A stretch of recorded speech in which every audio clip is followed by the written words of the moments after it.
Bienvenidos amigos una vez más a nuestro estudio teológico. Le damos la bienvenida a nuestro canal. Y si es la primera vez que nos ven, bueno, les invitamos a que se suscriban y igual nos dejen, si encuentran el contenido de este canal, nos dejen el like.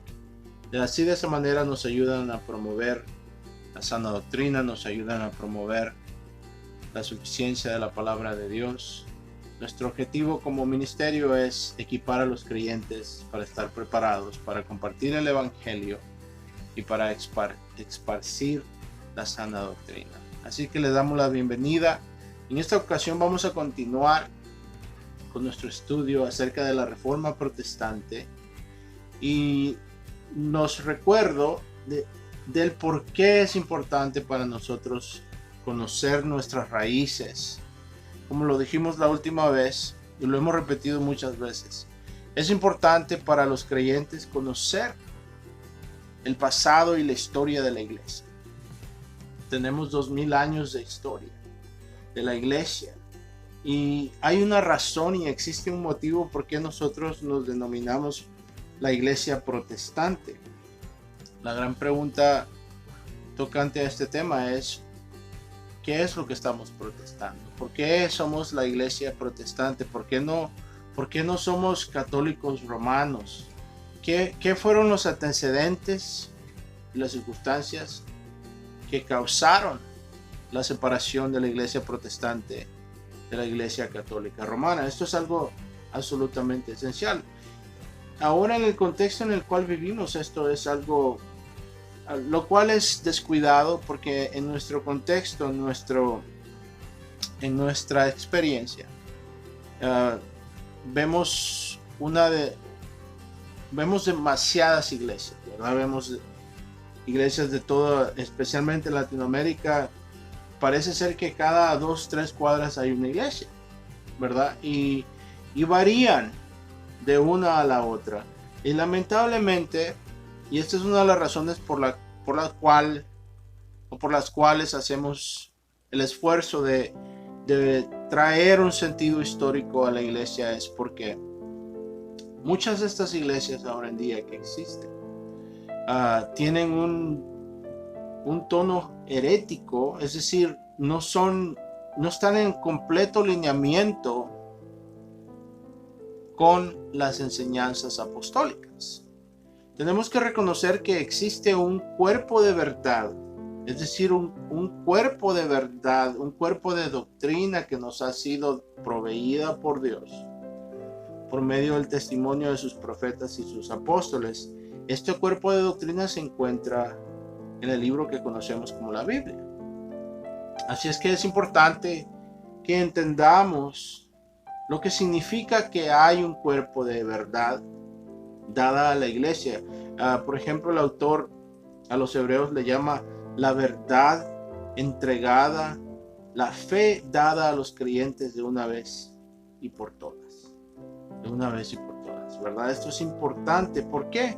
Porque lo que la Biblia nos enseña es que a esta fe ya no se le puede agregar nada. Entonces es importante, lógicamente, que el creyente busque a conocer estas doctrinas cardinales que conforman el cuerpo de la fe. Y esto es de lo que consiste la Reforma Protestante. ¿Por qué? Porque les vuelvo a dar el antecedente. Cuando nos referimos a la Reforma Protestante, nos referimos a una serie de sucesos que tomaron lugar en los años 1500. Lo que es conocido como el siglo XVI. Esto es al final de lo que se conoce como la era media o la era medieval. Es al final de esta era medieval que estos sucesos toman lugar. Este es un año muy importante, este es un siglo muy importante, porque muchas cosas toman lugar durante este tiempo. Por ejemplo, en 1492, Cristóbal Colón navega y descubre las Américas. Y como dijimos la última vez, Martín Lutero, quien es la persona de la cual vamos a hablar ahora en día, nace en 1483, en noviembre 10, especialmente en el día que estamos, un día antes. Ahora estamos grabando este programa noviembre 9, mañana es noviembre 10. Celebramos, entonces recordamos a la persona de Martín Lutero y dijimos, no hacemos esto porque queremos elevar a Martín Lutero, simplemente queremos reconocer en todo este esquema la mano providencial de Dios, trayendo la luz de su evangelio otra vez a la mente y a la conciencia de los individuos, del creyente. ¿Por qué? Porque en este punto en la historia la iglesia se había apartado, se había desviado, se había separado de la doctrina apostólica que se encuentra en el Nuevo Testamento y la había cubierto bajo las doctrinas de hombres, bajo los consejos eclesiásticos, bajo la tiranía papal, y se había establecido un sistema de salvación que consistía del papado, el sacerdotalismo, es decir, la oficina del sacerdote, y los sacramentos de la iglesia. Es decir, todo este conglomerado constituía lo que la iglesia llamaba la gracia de Dios. Es decir, la gracia de Dios operaba por medio del sacerdotalismo, por medio del sacerdote, por medio de los sacramentos, por medio de la iglesia. Entonces la iglesia se había convertido en una especie de mediador entre el creyente y Jesucristo, entre el creyente y Dios. Y parte de esta doctrina también tenía que ver con el culto a la adoración a María como una corredentora. ¿Verdad? Dijimos la última vez que esto surge como resultado de la traducción del lenguaje de la Biblia del Nuevo Testamento, lo cual era el griego común de aquel tiempo, porque en ese tiempo se hablaba el griego común, en los tiempos en cuales los apóstoles escribieron la Biblia. La Biblia se tradujo al latín, cual era el lenguaje de los emperadores, el lenguaje de los romanos, y al traducirla, San Jerónimo comete muchos errores teológicos y de traducción que dan puerta o dan cabida a errores gigantescos que escalan hasta este punto de los años 1500. Ya se concebía en la iglesia muchos errores, como por ejemplo la deidad de María, ¿verdad? Los sacramentos de la iglesia como el medio de gracia que Dios usa para salvar al individuo. Todos estos son errores que se derivan en parte de la mala traducción de San Jerónimo, ¿verdad? Así es que es en este esquema que, como vimos la última vez, Martín Lutero descubre la doctrina apostólica y el evangelio de la salvación por medio de la fe en Jesucristo solamente. Como dijimos la última vez, y si quieren ver ese video, lo pueden encontrar aquí en este link que les vamos a dejar. Pueden ver el video anterior donde explicamos cómo Martín Lutero descubre que una persona es salva no por lo que hace, no por sus obras de justicia, pero por las obras de justicia del Señor Jesucristo, las cuales le son acreditadas al individuo en las bases de la fe. Martín Lutero descubre esto estudiando y preparando sus lecciones en la carta, en la epístola del apóstol San Pablo a los romanos. Lo recordamos de que Lutero descubre el evangelio en el capítulo número 1 y capítulo número 3 de la carta de San Pablo. Lutero descubre que cuando la Biblia dice que la justicia de Dios es revelada en el evangelio, Romanos 1, 16 y 17, lo que San Pablo está diciendo es que la justicia que se revela en estos evangelios es aquella justicia de Dios que no condena al hombre, pero que le salva, que lo declara inocente. Como dijimos la última vez, la palabra que usa el apóstol Pablo, la palabra dekaiosune, significa precisamente esto.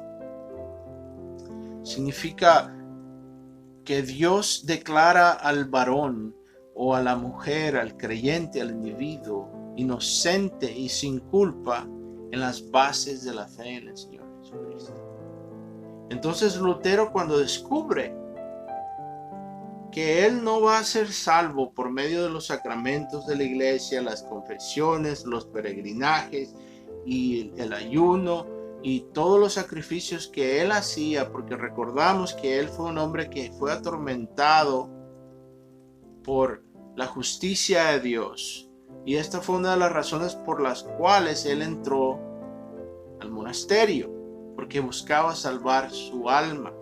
Y dijimos que Martín Lutero se entregó de tal manera y con tanto fervor a la vida del monasterio, porque él quería salvar su alma, porque veía a Cristo, porque en aquel tiempo, como dijo el historiador y biógrafo de la vida de Martín Lutero, Roland Bainton, dijo: los fuegos del infierno se avivaban para de esa manera poder impulsar a los creyentes a los sacramentos, para poder forzar a los creyentes, para poder mover a los creyentes hacia los sacramentos de la iglesia. Así es que la imagen que Martín Lutero tenía de Dios era de un juez colérico, de un juez vengador que estaba detrás de él y quería juzgarle y mandarle al infierno. Entonces, cuando Lutero descubre en el Evangelio la verdad, que Dios salva al hombre no en las bases de lo que él hace, pero en las bases de la fe en Cristo Jesús. Cuando él entiende que el hombre es justificado por medio de la fe en Jesucristo y no por las obras que hace, Lutero dice en sus memorias que fue para él como si se le hubiesen abierto las puertas del paraíso enfrente de él y él entra por ellas. Ese es un momento crucial en la vida de este varón. Esto es conocido como la experiencia de la torre de Martín Lutero. Esto toma lugar más o menos alrededor de 1511 por ahí. Y otra serie de sucesos que toman lugar, ¿verdad? Como dijimos la última vez. Y en otro video que hicimos anteriormente también escribimos esto un poco más en detalle. Si buscan en nuestro canal lo pueden encontrar, y si no, les vamos a dejar un enlace en la descripción de este video para que lo puedan ver también si están interesados. Ahora, el propósito de este video es dar un poquito de los antecedentes y las circunstancias que llevan a Martín Lutero a escribir y a clavar sus famosas 95 tesis de protesta en contra del abuso de las indulgencias.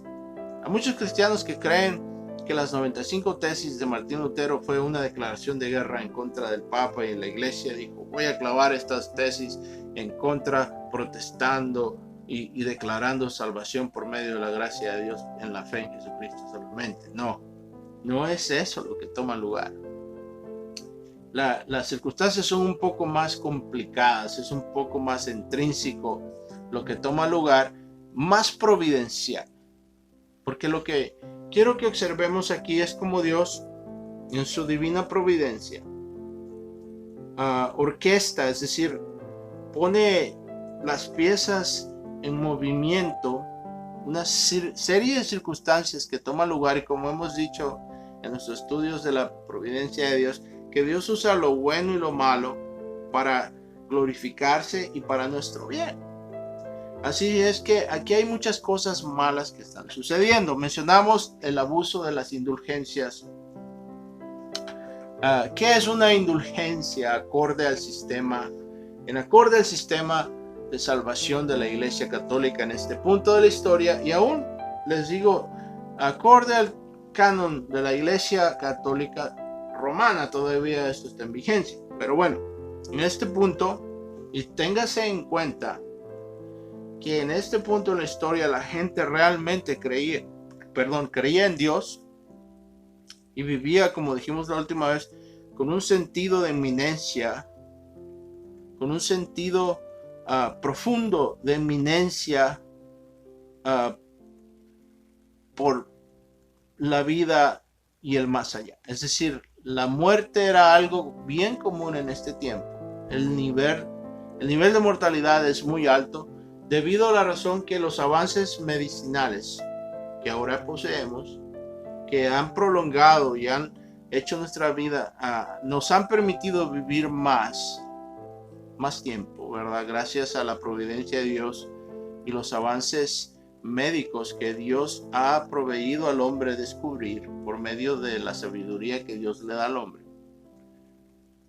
No estaban tan avanzados, entonces las personas vivían con un sentido inminente de la muerte.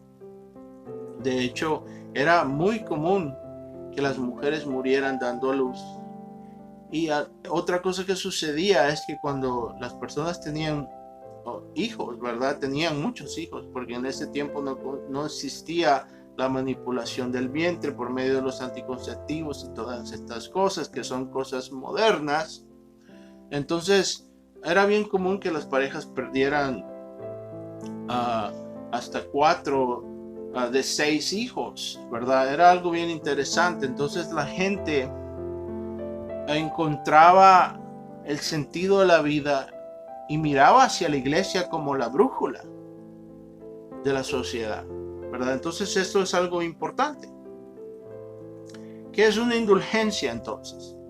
Una indulgencia era un documento que la iglesia proveía y lo que hacía era que te exentuaba,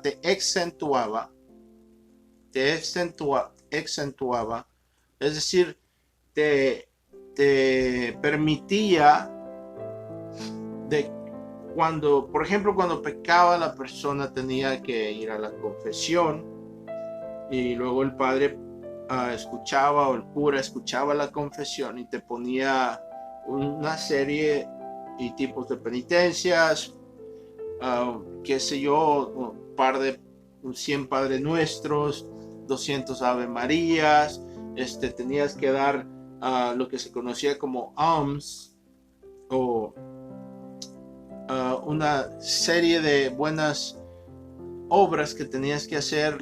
Los alms eran contribuciones de dinero, lo que se conoce como la limosna, ¿verdad?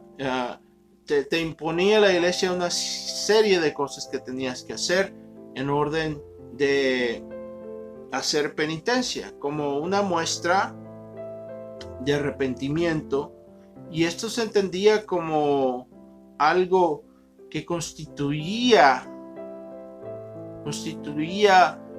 una expresión de fe y de una manera muy insípida constituía una obra que demostraba a Dios que estábamos arrepentidos y de esta manera podíamos lograr ese perdón divino por medio de los sacramentos y todas estas cosas que la iglesia daba al ferigrés a los creyentes para que hicieran. Entonces ya no era la salvación solamente por los méritos de Cristo, pero se agregaba algo que nosotros hacíamos. Y esto también se consideraba como una obra de fe, ¿verdad? Pero eran obras. Era una salvación, es una salvación sintética. Lo que quiere decir es los esfuerzos combinados de la obra redentiva de Cristo más los sacramentos de la iglesia procuraban la salvación. Y lo que hacía la indulgencia era que te exentuaba de hacer los Padres Nuestros, de decir el rosario, hacer las penitencias. Y esto se conocía como una contribución. Y lo que realmente se estaba haciendo es que pagabas dinero para que de esta manera la iglesia pudiera continuar funcionando, ¿verdad? No se decía que pagabas o comprabas la salvación, pero al final de cuentas era realmente lo que estaba sucediendo. Entonces, ¿qué pasa? Una serie de circunstancias toman lugar. El Papa Julio II muere y él había empezado un proyecto que se conoce ahora como la Basílica de San Pedro. El Papa Julio II empieza a construir en aquel tiempo lo que se conocía como la nueva basílica, porque ya existía una que Constantino había hecho, pero ya se estaba cayendo. Entonces el Papa quería construir una basílica digna de los restos del apóstol Pedro. Así es que empieza la construcción, pero en eso muere el Papa Julio II y entra como sustituto el Papa León X, quien era de la familia Medici, una de las familias más adineradas de aquel tiempo. Y él era como muchos historiadores lo han llamado, él fue un juicio para la iglesia. ¿Por qué? Porque fue un hombre muy libertino, dado a los placeres carnales y también al gasto. Llevó a la bancarrota al Vaticano en menos de 5 años. Entonces, el Papa Leo quiere continuar con la construcción de la Basílica de San Pedro. Entonces, ¿qué es lo que sucede? Hay otro personaje conocido como el príncipe Alberto de la región de Mainz en Alemania, quien era también arzobispo de 2 arquidiócesis en los distritos de Sajonia y otros distritos en Alemania. Y él quería un tercer distrito, es decir, una tercera arquidiócesis.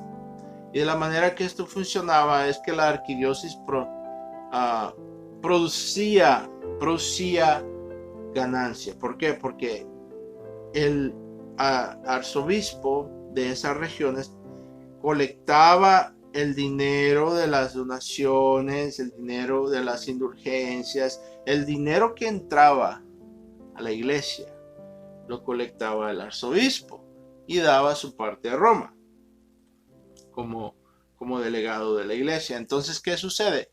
Alberto de Mainz quiere un tercer arzobispado y manda a su hermano a ver al Papa.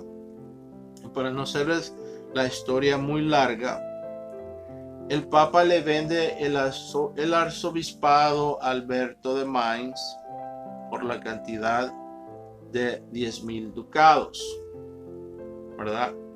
Le vende el arzobispado al arzobispo de Mainz por la cantidad de 10,000 ducados. Y como quien dice, para hacer el asunto más interesante, el Papa le dice a Alberto de Mainz que va a darle una indulgencia especial para que él distribuya. Ese es código para vender, ¿verdad? Para que él venda en Alemania, y esta va a ser una indulgencia especial porque va a ser una indulgencia para contribuir a la construcción de la Basílica de San Pedro. Y los términos de esta indulgencia, dice el Papa Leo, van a ser un poco más amplios, lo que quiere decir que al final de cuentas esta indulgencia va a ser especial, y al acreedor de esta indulgencia le va a dar, por decir así, el paso garantizado al reino de Dios. Esto es realmente lo que se trata de decir en la indulgencia, que aquel que dé una colaboración, aquel que ponga una piedra para la construcción de la Basílica de San Pedro, comprando una indulgencia, pone una piedra para su propia salvación. Entonces se escoge a un varón muy interesante, un hombre quien pasó en la historia en la infamia por su abuso de las indulgencias, un hombre muy importante, en la iglesia por lo que hizo. Este es John Tetzel, o Juan Tetzel, o Joan Tetzel, un fraile dominicano quien era un promovedor de indulgencias. Prácticamente lo que este hombre era un vendedor. Y Juan Tetzel iba a las pequeñas villas o las pequeñas aldeas en Alemania y entraba en una gran pomposidad y en una gran procesión a las aldeas, y entraba a la plaza principal y daba un sermón de aquellos que asustaban a los feligreses. Ponía de hecho un show y les decía: escuchad, les decía, a la madre o al padre, a la abuela, a los abuelos, cómo sufren en el purgatorio, y este día, debido a la gracia de nuestro Santo Padre, no Dios, sino que el Papa, se les ofrece a su disposición una indulgencia especial, decía, que perdona todos los pecados. Entonces, el lema de Juan Tetzel para vender decía: cada vez que la moneda suena en el cofre, una alma sale libre del infierno, del purgatorio, ¿verdad? Rimaba en el alemán, en el español tenemos que cambiar un poco para hacer lo que rime, pero ese era el efecto. Cada vez que la moneda suena en el cofre, una alma sale del purgatorio, ¿verdad? Entonces, Tetzel llegó incluso a decir que quien quiera que fuese que comprase una de estas indulgencias podía ser perdonado si incluso violase a la Virgen María. Así fue la audacia de Juan Tetzel, y fue esto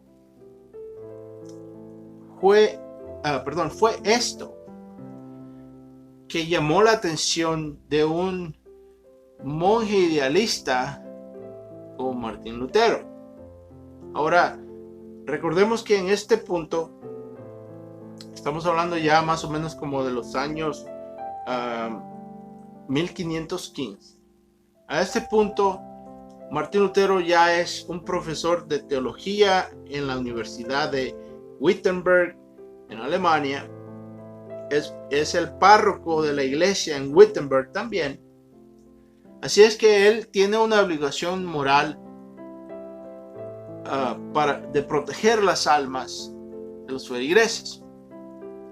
Y una anécdota nos dice que un día Martín Lutero va caminando y encuentra uno de sus feligreses borrachísimo, tirado en el piso, en una banqueta o en una acera, y le dice: te veré este domingo en la confesión. Y el hombre borracho le dice: no, padre Martín, le dice, no tengo que confesarme, ya Dios me ha perdonado. Y le dice Martín Lutero: ¿y cómo sabéis esto? Le dice: bueno, aquí está, el Papa lo dice. Y le enseña la indulgencia que había comprado al otro lado del río, en una ciudad llamada Wittenberg, en Alemania, porque el príncipe de Wittenberg, de Sajonia, Federico el Astuto, o como se le conoce, o Federico el Sabio, o Federico el Zorro, no permitía que Juan Tetzel entrara a su distrito a vender las indulgencias, no porque él estuviera preocupado, sino porque él vendía las propias indulgencias de él.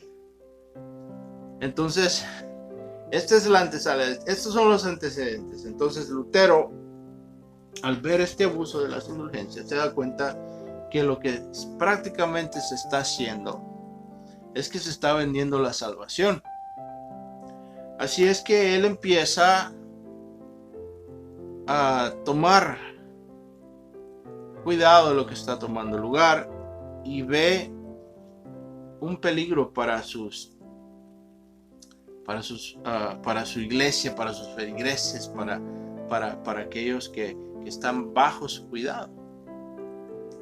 Ahora, esto lo lleva Martín Lutero a predicar un sermón en contra de las indulgencias. Y una de las cosas que dice, no les puedo dar todos los detalles, pero una de las cosas que dice al efecto es esto. Dice, Cristo Jesús, al venir a esta tierra, al morir crucificado, ya pagó el precio de nuestra salvación. Entonces, ¿cómo puede un hombre poner otro precio y exigir otro pago más por lo que ya Cristo pagó? ¿Verdad? Entonces, esto empieza a llamar la atención de sus compañeros de la facultad de la universidad y del príncipe Federico. Pero Martín Lutero no se queda ahí. No se queda ahí. Y lo que quiero que veamos es que este suceso empieza a mover la mente de este monje idealista, quien era a este punto un doctor de teología en la Iglesia Católica. Y empieza a ver que hay una gran inconsistencia entre lo que la Iglesia enseña y practica y lo que los apóstoles enseñaron y enseñan en el Nuevo Testamento. Así es que Martín Lutero no llega a su posición de decir vamos a separarnos o la salvación por medio de la fe solamente. No llega a esto simplemente de la noche a la mañana. Este es un proceso. Y como él mismo lo describe en sus memorias, como nos dice el biógrafo de Martín Lutero, Roland Bainton, él se compara como un hombre que está ciego y está subiendo a la torre del campanario de la iglesia a ciegas y pierde su paso y está a punto de caerse, y tratando de salvarse de no caer, agarra la cuerda que está sujeta a la campana en medio de la noche y termina despertando a todo el mundo por accidente. Así es como lo describe el teólogo alemán suizo, Karl Barth, ¿verdad? Entonces, este es el punto. Y estas son las circunstancias que llevan a Lutero a escribir sus 95 tesis. Acuérdense que él era un profesor de teología. Y era natural que cuando en este tiempo los debates teológicos eran algo natural en la iglesia y nadie lo veía como algo que era malo, y tampoco se veía como una cualidad que no era cristiana. Al contrario, se consideraban los debates como algo necesario para mantener a la iglesia pura. Esta es una nota pasando simplemente por aquí, porque ahora los debates teológicos ya no se consideran como algo relevante o algo que es de cristianos, ¿verdad? Ahora, en el nombre del amor y la unidad, permitimos toda clase de herejía en la iglesia. Así es que Martín Lutero escribe sus 95 tesis, y prácticamente lo que él busca hacer es reformar a la iglesia. Martín Lutero no está buscando separar a la iglesia. No es su objetivo. Es lo que busca en su ingenuidad. Lo que busca es reformar a la iglesia. Al leer sus tesis, las 95 tesis de Lutero, nos damos cuenta que él piensa que el Papa no está enterado de lo que está haciendo el arzobispo de Mainz y Juan Tetzel, mas no sabiendo que el Papa era el instigador y el originador de esta indulgencia. Pero algo interesante que Martín Lutero dice en sus 95 tesis, que lo pone en controversia con las altas autoridades de la iglesia, y lo que lo trae, como quien dice, al ojo del huracán, es esto. Martín Lutero dice: si el Papa puede vaciar el purgatorio por dinero, dice, bueno, ¿por qué no lo hace mejor por el amor al prójimo y deja de estar cobrando para sacar la gente del purgatorio?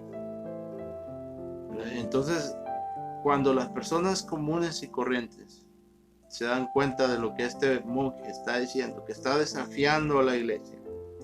Esto se empieza a regar por toda Alemania y Europa como pólvora. Lo interesante aquí es esto.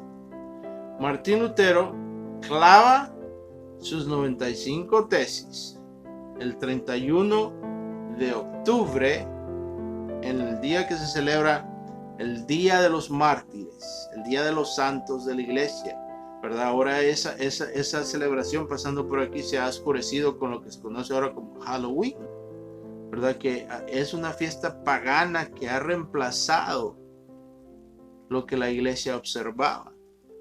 Y lo que se recordaba en ese tiempo, y aún en países como México se conoce como el Día de los Muertos, realmente lo que conlleva es el recordar a los mártires que fueron perseguidos y muertos por la fe en los primeros años de la iglesia, en los primeros 3 siglos.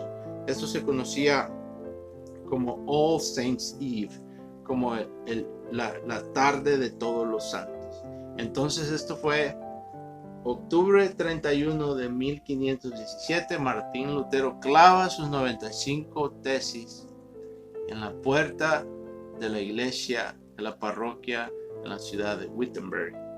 Ahora, lo que tenemos que entender es que el clavar las tesis que denunciaban los abusos de las indulgencias y los errores teológicos que se promovían por la venta de las indulgencias, al clavar estas tesis, Martín Lutero no estaba haciendo nada subversivo ni tampoco estaba haciendo nada extraño. Era normal que documentos y tesis se pusieran en la entrada de la iglesia para que así aquellos que podían leer y entiendan que en este tiempo el analfabetismo es algo endémico. Eran muy pocos, quizás un 5% de la población podía leer. Aparte de eso, Martín Lutero no escribe en el lenguaje coloquial, ¿verdad?, el cual era un alemán antiguo, sino que escribe en el lenguaje de los eruditos, en el lenguaje de los estudiados, de los académicos. Él escribe estas tesis en el latín o el latino de los romanos. ¿Qué sucede? Los estudiantes de Martín Lutero ven lo que el doctor Lutero está escribiendo en sus tesis y sin pedir consentimiento de Martín Lutero traducen las tesis al lenguaje coloquial y común de las personas. Y es por eso que esto se empieza a regar como pólvora. ¿Y qué sucede? Para no hacerles la cuestión tan larga, porque ya nos quedamos sin tiempo,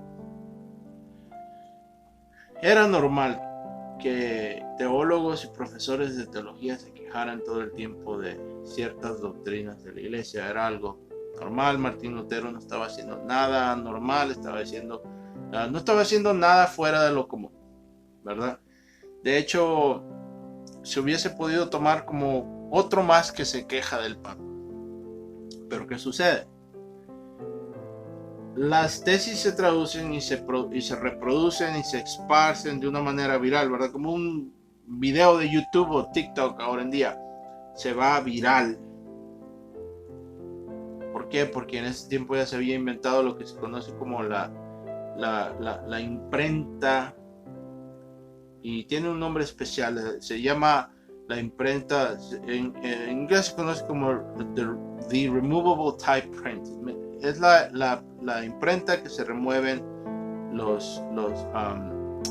las letras de una manera más fácil, y todo esto hace que se puedan producir documentos a mayor escala y más rápido y más baratamente.